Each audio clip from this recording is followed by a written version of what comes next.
Well, hey everybody, Merry Christmas and welcome to day one of the 2025 Eric's Trains Christmas Bonanza. 8 videos in 8 days, starting on Christmas Day and ending with a live show on New Year's Day. So for day one, I've got a long video for you. We're going to be checking out what I consider to be the most beautiful set that Lionel has done this year in 2025.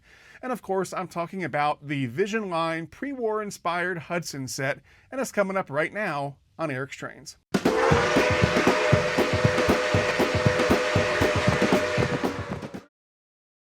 So I think reviewing a pre-war inspired train set on Christmas Day is somewhat appropriate because after all, the pre-war period for Lionel, which I'll talk more about in a few minutes, that was the time when Lionel sort of perfected the idea of the train around the Christmas tree. So yeah, I think it kind of fits. Now, as I said, I think this is the most gorgeous set Lionel has produced this year, hands down, and I hope by the end of this video you'll agree with me. So let's get started with the unboxing. All right, so here is the box that the Vision Line Hudson pre-war set came in, and it is a large box. I measured it. It's 26 by 24 by 8, and it weighs right at 30 pounds. So let's get this thing out of the box, and for today's unboxing, we'll be using this guy. This is a Victorinox Synergy Alox. This is the silver version. This is a fairly new model from Victorinox, and one of the cool things about the Synergy is that it has a box opener built into it. So we're going to give it its maiden voyage on this pre-war box.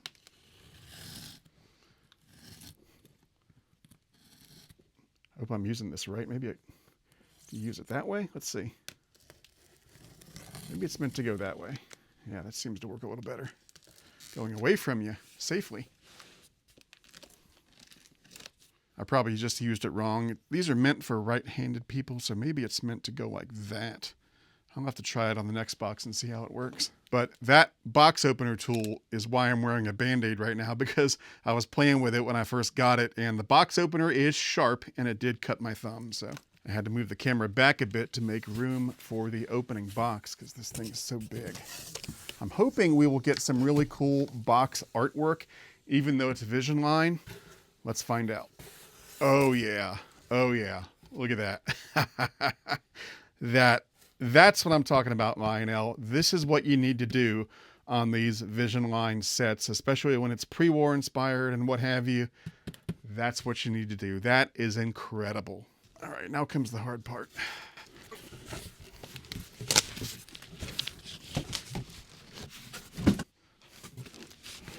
And there's our factory seal. Let's see if I can get it off without ripping the plastic.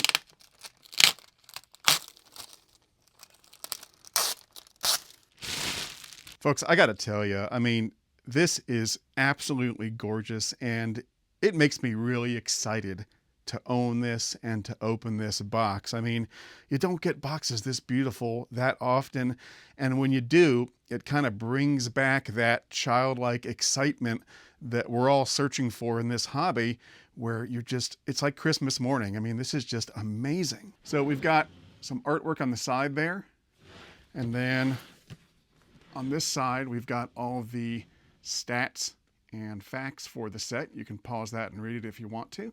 Let's crack this thing open.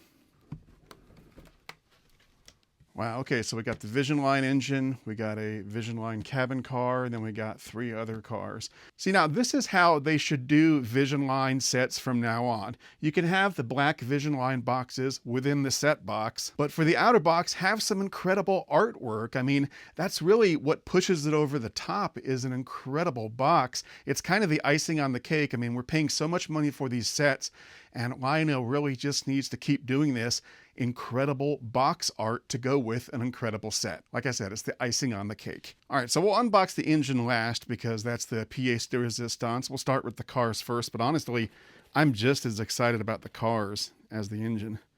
It's funny, the tank car here is in the box upside down. It should be like that. Oh well. So this is a Sunoco 2815 tank car.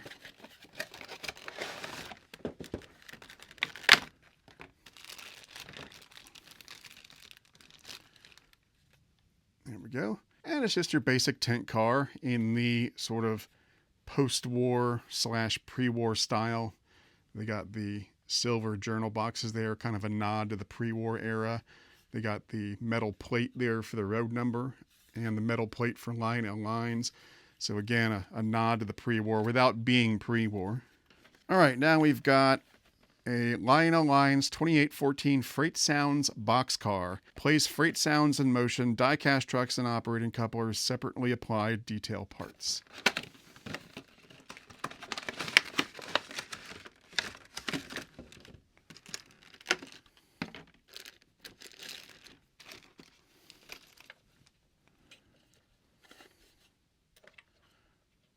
And there we go.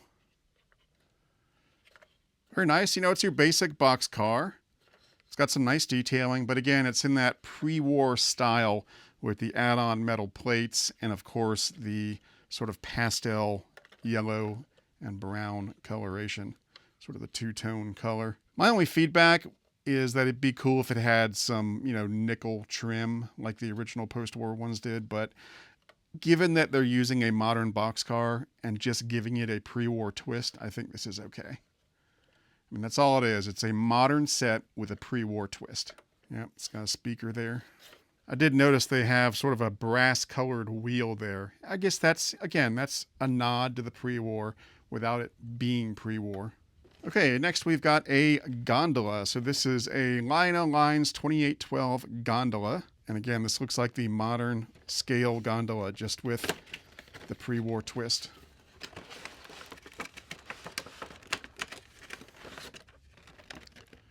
Oh, we got some logs. That's cool. Look at that.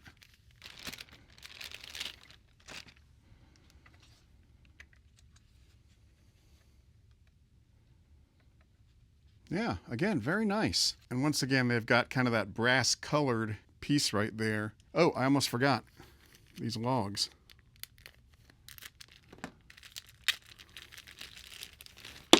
Whoa. This is nice. We got these kind of stained logs. They're not just plain wood. They got a nice color to them. I like that. Yeah, that's pretty cool. I guess you could stand them up or lay them down. I'm going to stand them up for right now, but there they go. All right, next we've got our caboose. This is a Lionel Lines 2817 Vision N5 caboose, or the N5 cabin car, as it says.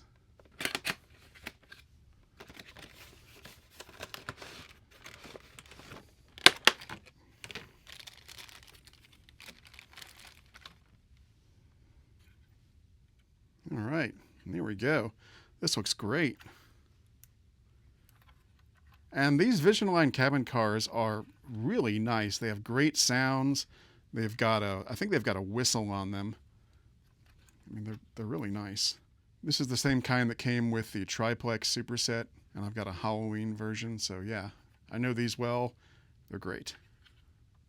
Yeah, I got a Band-Aid on this thumb, and then there was just blood right here.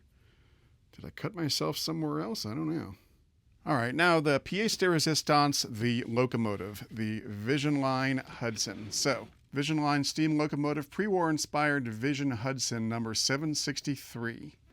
And that 763 is a direct reference to the pre-war, post-war era. I'll talk more about that when we have it on the layout.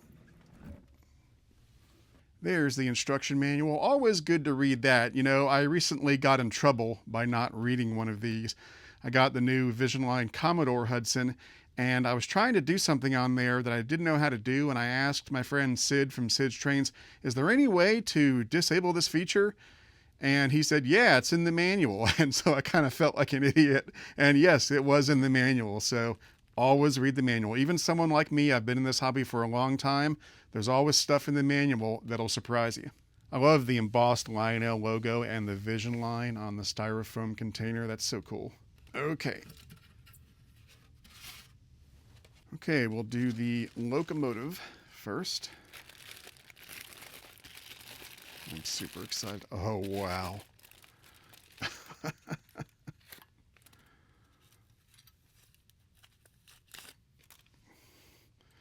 Oh, wow. Oh, my God. Oh, wow.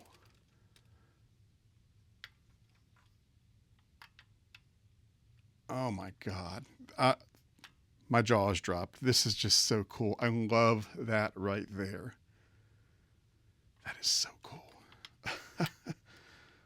If you don't understand why this is cool, stick around. I'll explain it when we've got this on the layout. But man, this is such a cool blend of new and old. It's a modern Lionel Vision Line steam engine with that pre-war twist, and they just knocked it out of the park, in my opinion. I mean, even the headlight, I mean, it just, if you've seen the old engines, you'll know what I'm talking about. This is great. This is great. Wow. All right, now let's check out the tender, which I'm sure is going to look just as nice as the locomotive. Oh, yeah. Oh, yeah. Look at that. This is the perfect complement to the locomotive. It's perfect.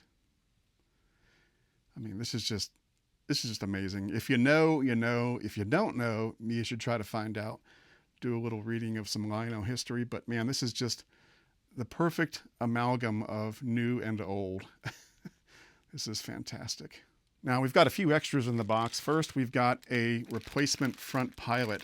This one has larger wheels and smaller flanges. If you're running this on really wide curves like 072 or higher, you can swap out the front truck that's on there now for these, and you get a little more realism. They look a little more realistic, whereas the wheels that are on the engine right now have the larger flanges and are more for running on tighter curves. So if you just want a little more of a realistic look, you can swap it out. I'm probably not going to do that, especially on this one, since it's pre-war inspired anyway. It's not exactly the most realistic model.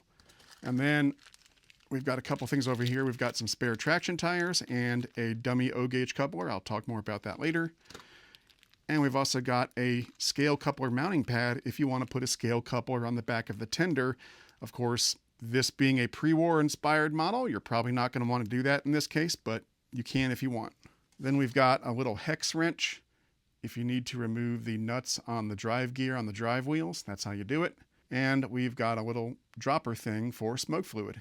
All right, so here it is on the layout. Man, this thing looks absolutely fantastic. Now, I want to start off with some history because I'm sure for a lot of people watching this video, a pre-war inspired set like this might not make a whole lot of sense, especially if you're not familiar with the history of Lionel. So that's where I come in. I'm going to give you the background, and that way, hopefully, you'll get more of an appreciation for where Lionel's coming from with this set. So while this is a top-of-the-line modern Vision Line engine and set, it takes its inspiration from a set that was produced in Lionel's pre-war period. The pre-war era for Lionel was the time prior to World War II. So basically from 1900 all the way up until the US entered World War II in 1942. When the US entered into World War II to help with the war effort, like most companies, Lionel stopped making toys and began making equipment for the military. And then when the war ended in 1945, you get the beginning of the post-war period for Lionel that lasted from 1945 to 1969, and then you get the MPC era after that, and so on and so on. But the pre-war era was everything before World War II. Now, for most of the pre-war period, Lionel produced tin plate trains. They weren't very realistic looking, especially by today's standards, but they were these beautiful tin plate creations, and they were really meant to be toys, not model trains, and they were absolutely gorgeous. But as time moved on, people began to desire trains that were more and more realistic. And so 1937 marked a big turning point for Lionel. That was the year that Lionel introduced the famous 700E, which was a full-scale die-cast metal model that was incredibly realistic and had passenger cars to go with it. It was truly one of the most amazing models ever made, especially at that point. It was really a breakthrough for Lionel going into making realistic models. And of course, Lionel has done many remakes of the 700E over the years, most especially the Vision Line 700E that they made back in 2009. I've got one of those. There it is. I'll talk more about that later, but the problem with the 700E set was that it was very expensive. In 1937, it cost nearly $100, which is over $2,200 in today's money. Yeah, even back in 1937, Lionel was making really expensive trains. Those of you who think that modern trains are so much more expensive than they've ever been, they are a lot more expensive, but top shelf trains have always been expensive. Even back in 1937, Lionel was making essentially a $2,200 set. And so obviously a lot of families could not afford to buy the 700E set for their kids. And so to address that, Lionel created another scale engine, the 763E. And you can see on the cab here, it says number 763E. The 763E was a scale locomotive like the 700E,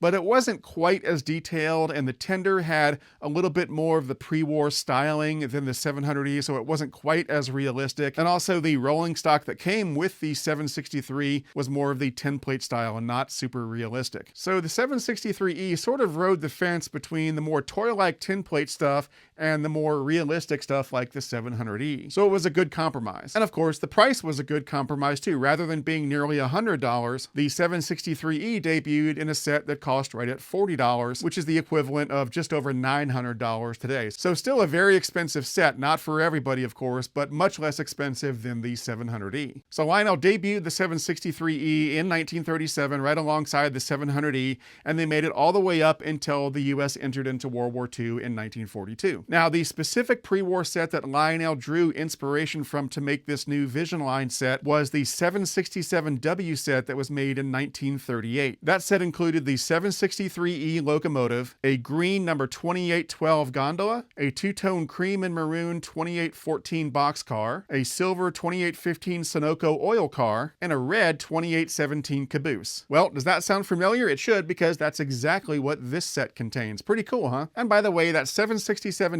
set from 1938 originally sold for $42.50, which today would be the equivalent of just under $1,000, so still not a cheap set. Anyway, so with that little bit of history, hopefully now you have a better appreciation of where Lionel's coming from with this set. It is so cool that they're making this modern scale, amazing Vision Line set with this pre-war inspiration drawn from that 767W set back in 1938. Now, of course, like I said during the unboxing, it's merely inspired by. This set really doesn't resemble that original set in any way. It's not the same tooling or anything like that. They just took that inspiration, so they created a modern set but gave it a twist with the inspiration from that 1938 set, which I think is super cool, and I hope you do too. I've always loved it when Lionel ties things into their past like this. It's such a great thing to do, and Lionel usually does a really good job of bringing back stuff from the past in this manner, and so that's why I was so excited to get this set. I absolutely love it. All right, so with that history out of the way, let's talk about the model and the set that we have here. So Lionel offered the pre-war Hudson set in their 2025 Volume 1 catalog, and these were delivered in November of 2025. Now, those of you not familiar with the catalog may be wondering, why would they do this pre-war inspired Hudson set? Why not a more realistic Hudson? Well, they did plenty of realistic looking Hudsons in that catalog, but they also did some pre-war and post-war inspired stuff in the catalog, because with the 2025 catalog, Lionel was celebrating Lionel's 125th anniversary. And because it's a big 125th anniversary celebration, you're going to have a lot of stuff in the catalog that pays homage to the past. And this was one of them. They also had a post-war inspired FM Trainmaster set. And then of course they had several pre-war inspired Vision Line Commodore Vanderbilts. I also have those, but that's a video for another day. So the answer to those of you saying, well, pre-war inspired stuff is not my cup of tea, that's okay if it's not your thing. It's my thing. That's why I bought it. If you don't like it, you don't have to get it. But in terms of features, everything you're going to see here applies to the other Vision Line Hudsons in the catalog, except of course this one doesn't have the optional PT tender with the water scoop steam effect. And as one of the 5 available whistles on board, this one has a really cool retro air whistle that's a callback to the air whistles of the post-war and pre-war period. And by the way, that retro air whistle sound is amazing. You'll hear it in just a little bit. Now, interestingly, before the 2025 Volume 1 catalog dropped, everyone was hearing rumors about Lionel bringing out a Vision Line Hudson, and I had assumed that they were going to bring back the Vision Line 700E that they did in 2009. That would make sense. It would be a good choice for the 125th anniversary. But of course, they didn't do that. This is a different Hudson than the 700E. And while I would have liked to see the 700E come back, I think this was a good choice because this model of the Hudson allows Lionel to do some options and so forth that they couldn't do with the 700E, like the PT tender with the water scoop steam effect and stuff like that. So I think it's pretty cool. We actually have the new Vision Vision Line Hudson and the older 700E Vision Line Hudson, which I actually do hope they bring that back at some point as well. Now, I'll show you some of the cool features on this engine when we go in for a close-up, but in terms of running the locomotive, you've got all the options you'd expect on a modern high-end Lionel engine. So obviously the preferred way to run the locomotive is with Lionel's legacy command system or base 3, as that will give you access to all of the locomotive's advanced functions. If you've got Lionel's older TMCC command system, you can run it with that. Because this has Bluetooth on board, you can use Lionel's Lion Chief app or the base 3 app on your favorite smartphone or tablet. Or of course you can go old school and run this thing conventionally, just like your dad or your granddad did back in the pre-war period. Let's get some stats on this thing. So the length is right at 25.5 inches. We'll get the weight, so I'll disconnect the cars. And we'll bring out our trusty scale. The locomotive weighs right at 6 pounds, 13 ounces. The tender weighs a little over 4 pounds, 1 ounce. And that gives us a combined weight of just a tad over 10 pounds, 14 ounces. Yeah, that's a hefty locomotive, and that's owing to its construction. It's almost all die-cast metal, brass, and sheet metal. There's very little plastic involved in this. Now, the minimum required curve needed to operate this locomotive is 0.54, and when I tested the pulling power, it came in at 2 pounds, 15 ounces, which is very good for a locomotive of this size. That basically means you can pull whatever you want. So going in for some close-ups, starting with the front of the locomotive, this thing just looks amazing. I absolutely love it. We've got great detail down here with these hoses, and then we've got a coupler, a dummy scale coupler, and there's a coupler cut bar attached to it, like that.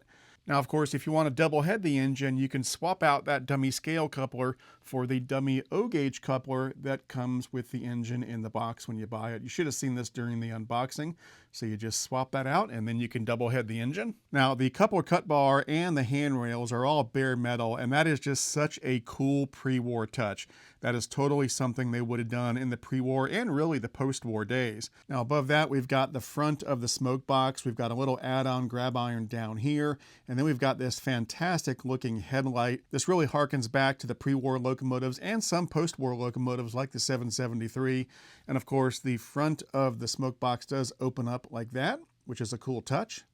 And above that, we've got the operating classification lights, and this engine does have Lionel's bicolor classification light feature, so you can change the classification light colors. So you can change the classification light color from off to green to white, depending on how you want to run the train. It's a really cool feature that Lionel added maybe 5 or 6 years ago, something like that, and I love it. Around the corner, we've got these great looking cylinders, and then below that, we've got the front truck that I mentioned during the unboxing. So as it's sold, you have the smaller wheels with the big flanges, and that allows this thing to get around tighter curves without derailing and stuff like that. But if you do have wider curves and you want a more realistic look, you can swap that truck out with the alternate truck that's provided in the box when you buy the locomotive. That truck has larger wheels with smaller flanges, so it's a little more realistic looking. But with those smaller flanges, you will get a greater chance of derailments. And so, you have to keep that in mind when you make that choice. As for me, even though I've got pretty wide curves on my layout, I'm going to keep it as is for now. Moving back, we've got these beautiful drive wheels. Now, depending on which Vision Line Hudson you bought, whether it's a regular Hudson or a Commodore Vanderbilt, or whether it's the pre-war inspired or a more realistic version, or a custom run like the Brady's Trains Conrail Hudson or my own Appalachian and Western custom run Hudson, these drive wheels will look different and they'll have different colors on the rims and so forth. So there's a lot of variation with these drive wheels depending on which Hudson you bought. But on this pre-war inspired version, they went with the simple, elegant route that really evokes that pre-war charm. And then moving back under the cab, we've got this beautiful trailing truck, some really nice pipe work. And then for the ash pan, this engine does come with the variable ash pan glow effect, which is really one of the most underappreciated effects that Lionel does. The way that it works is there's a red glow coming from the ash pan, and as the engine picks up speed and goes faster and faster, that glow from the ash pan gets more and more intense. Lionel's been doing this effect on a lot of their steam locomotives for many years, and it's really one of my all-time favorites. Moving up and behind the smoke box, you can see some really cool pipe work, but I really want to show you the legible builder's plates. And what's special about the pre-war inspired version is you've got that Lionel plate there below the regular builder's plates, kind of a nod to the pre-war era. And of course, I'm sure some of you won't care for that Lionel plate, but keep in mind it's only there on this pre-war inspired version. If you buy one of the more realistic looking Hudsons, that plate is absent. Up on top, there's a lot to show you, starting with the smokestack. There is a fan-driven smoke unit down there. Actually, it's a dual fan-driven smoke unit. One smoke unit for the smokestack and the other for the whistle steam smoke effect. And if you pour smoke fluid down the smokestack, that will refill the smoke for both smoke units. Then we've got this nice looking bell, and this engine does have the swinging bell effect. So when you activate the bell, the little bell will swing back and forth in time with the bell sounds, which is great. The swinging bell is another one of my all-time favorite effects that Lionel does. Behind the bell, we've got this steam dome, and the top of the steam dome can be removed to reveal the control switches for the locomotive. So we've got the run program switch to program the locomotive into your TMCC base 3 or legacy system. We've got a main smoke on off switch if you want to turn the smokestack smoke on or off. You can also turn the whistle steam on and off with the switch below that. And then we've got a very weird switch, at least in my mind. It's a switch that toggles between Bluetooth and 4-digit addressing. Now, Bluetooth is self-explanatory. That turns on the Bluetooth functionality on the locomotive. And then you've got 4D, which is the 4-digit functionality. So when you're programming the locomotive into your base 3 system, if you use the 4D functionality, you can assign the locomotive a 4-digit ID rather than a 2-digit ID. That's a big improvement Lionel has made in recent years. It used to be that you could only program a locomotive with 2 digits. So you could only do 00 through 99, and that was fine unless you have a large collection like I do, and eventually you run out of numbers and you have to start stacking multiple locomotives onto one number. So with 4-digit addressing, you have much more flexibility in terms of how you program your locomotives into your system. But it's really weird to me that the switch gives you a choice between Bluetooth and 4-digit addressing. You can have one or the other, but not both.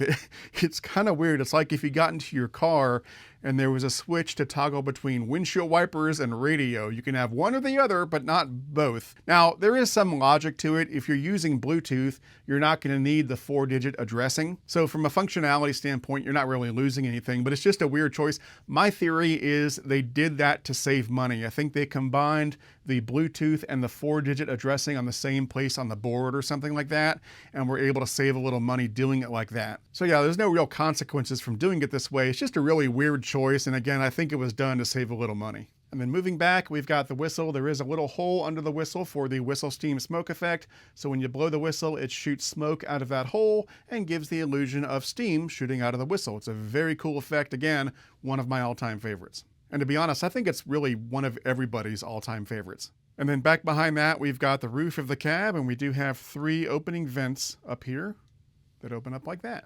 Below that, we've got the cab, and Lionel did a fantastic job here. We've got 2 hand-painted crew figures in the cab, some hand-painted valves and gauges. There's a red glow in the firebox when the engine is in operation, and the entire interior of the cab is illuminated. Here's a look at the gap between the locomotive and the tender, and I think Lionel did a pretty good job here, especially in the O-gauge world. We do have a nice metal drop plate between the locomotive and the tender, and it does have safety tread up on top. And then down below, you can see the drawbar, and that's where the infrared sensor is located. There's one on each end of the drawbar, one for the locomotive, one for the tender, and that allows the electronics in the locomotive to communicate with the electronics in the tender wirelessly.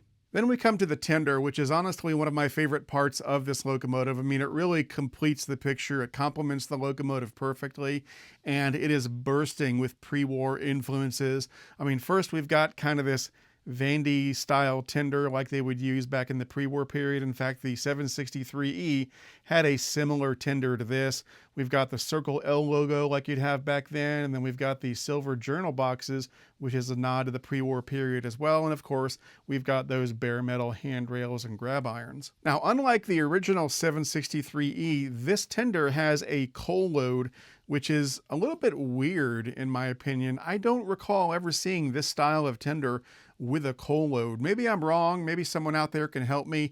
Has Lionel done something like this before? Was it ever done in the real world? To my knowledge, these were usually oil tenders, so it's a bit unusual to have a coal load up here, but maybe Lionel is taking a bit of artistic license. That's okay. In the pre-war period, Lionel was rife with artistic license, so I don't mind that. It's just an interesting choice with this style of tender. The front of the tender looks great. I love these really detailed coal hatches here. It looks fantastic. And again, those bare metal grab irons on either side look great. Likewise, the back of the tender looks amazing as well. We've got an electrocoupler down here that can be thrown remotely, another coupler cut bar. We've got some nice step detail, really nice ladders back here, some nice grab irons, and then an operating backup light. On the top of the tender, we've got that coal load that I already mentioned. We've got an opening water hatch here. Let me see if I can get it open for you. There we go. There's nothing inside there, but it's a nice touch to have that opening hatch. And then we've got this nice decking up on top as well. Looks great. And you know, it's a really small thing, but I love how these handrails wrap around the water hatch. That is so cool. And then on the underside of the tender, we've got 2 pickup rollers, 1 per truck. There's the sensor for the Lionel LCS sensor track if you choose to use one. And then the speaker for the sound system is right under here. Now, I showed these during the unboxing, but we'll take a quick look at the rolling stock. So we've got the 2812 gondola based on the pre-war counterpart. And I love these little stained barrels they gave us. They look great. That was a nice touch.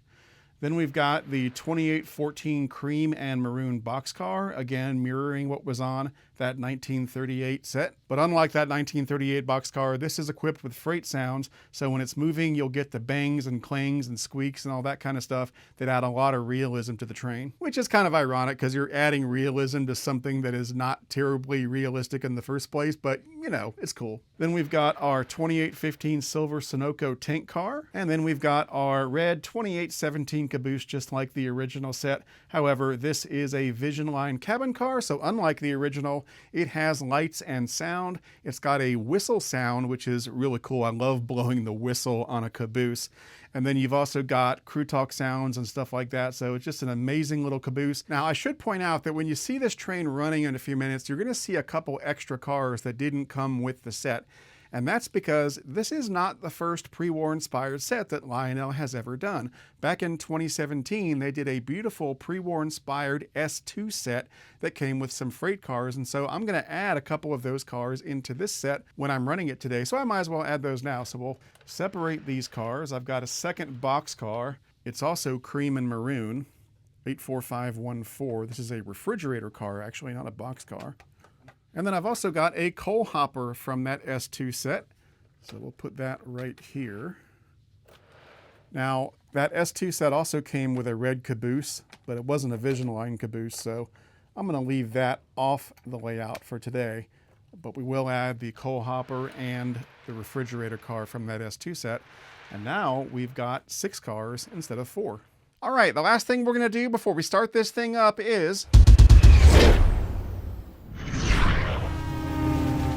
Okay, so best feature in my opinion this time around, you know, overall I love the fact that this set takes inspiration from that 1938 767W set.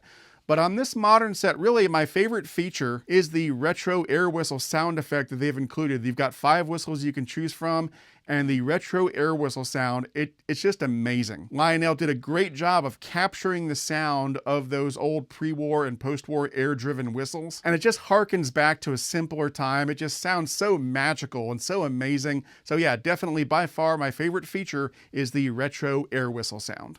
All right, now comes the fun part. Let's go ahead and start this thing up. Train 1 brakeman, Lionel 763. We're showing 90 pounds on the rear of the train. Take out 20 for initial terminal brake test. Over. That's a Roger. 20-pound reduction given. Checking for leakage. Out. Roger. Showing 20 pounds. Walking the train. Brakeman out. All right, so we've got a choice of 5 whistles and 5 bells. We'll start with the whistles first. My favorite whistle, of course, is number 1, that retro air whistle sound. But let me know which one is your favorite.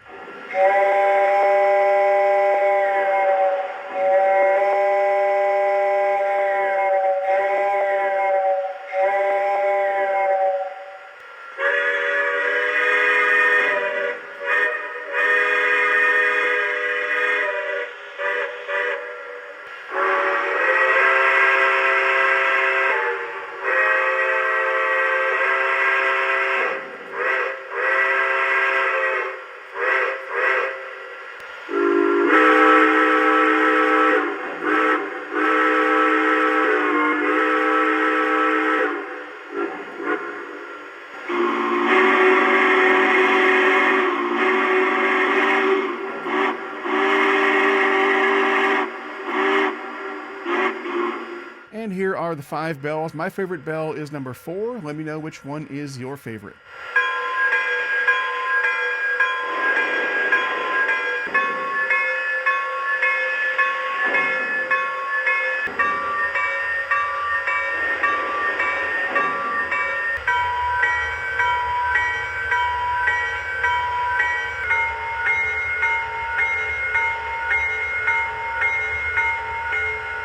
Here's the sound of water being added to the tender.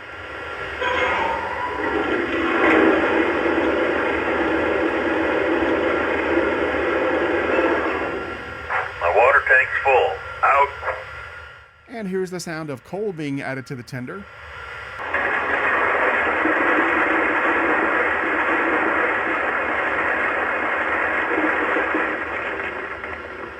My coal's full. Out. And lastly, here's a sampling of some of the crew talk sounds. Lionel 763 to the New York dispatcher. Station work complete. Ready to head west. Can I pull? Hold your position. New York dispatch out. Gotcha, New York. Let me know when I can depart. It's gonna be running on long if we don't move on soon. Here's Dr. Train 1 to the train crew. Wet 10 half brake is released. Brakeman copy, 10 brake released. Brakeman out. Car knockers heading your way. Make sure everything's good. Train order, stay holding the siding until 44 clears, then we can take the main. You should be through any minute. New York Tower, this is Lionel 763. Ready to make our pull. Can we get permission to occupy the main? You're cleared outbound. New York out.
dispatcher. This is 763. We are done for the day. We're signing out and going to the beanery. Out.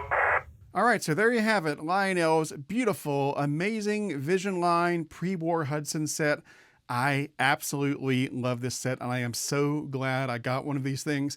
I mean, from the box art to the set itself, it is a home run from start to finish. I absolutely adore this set, and I highly recommend it. Naturally, if you're not into the pre-war inspired stuff, this might not appeal to you, but I would venture to say anybody who takes a risk and gets one of these things is going to fall in love with it, and you'll also fall in love with the pre-war style like I have. Now, if you want to get one of these things, they are not cheap. The original retail price on this set was right at $2,400, but after the tariffs and everything, it came to just under $2,800, right around $2,750, something like that. Although if you go through a good Lionel dealer, you should be able to get a decent discount off that full retail price. But, you know, either way you slice it, it's going to be expensive. Now, if you're looking for a good Lionel dealer, try my favorite train store, which is Legacy Station. You can find them on the web at legacystation.com or give them a call at 770-339-7780. If you'd like to support this channel, I would greatly appreciate it. That can be done through Patreon at patreon.com/ericstrains. Patreon supporters get access to all sorts of perks and benefits, and you can read about those benefits on my Patreon page. I'd like to thank every single one of my Patreon supporters for their ongoing and continued support, and an extra super big thank you goes out to my premium tier Patreon supporters. You'll see their names at the end of this video. Anyway, that does it for day one of the 2025 Eric's Trains Christmas Bonanza. I'll see you tomorrow for day two.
To discuss this model or any other O-gauge model, or just to talk trains in general, check out the OGR online forum at ogrforum.com.